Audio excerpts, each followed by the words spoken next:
Benvinguts a la Ràdio del Sí. Motius i raons per un nou estat.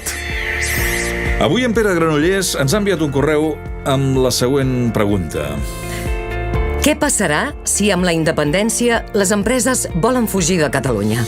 Bé, a veure, sense corredor mediterrani ni ajudes a les pimes i amb traves manifestes a l'aeroport del Prat per afavorir-ne d'altres, si amb tot això Catalunya ha estat capaç aquest any de liderar la creació d'ocupació, les exportacions, les patents, la inversió estrangera i fins i tot els premis internacionals, on no arribarem com a potència econòmica amb una xarxa d'infraestructures ferroviàries competitiva, enllaços amb els ports i unes lleis que afavoreixin realment el nostre entramat empresarial? Doncs molt lluny arribarem. De motius per la independència ens en sobren i cada dia en donarem un.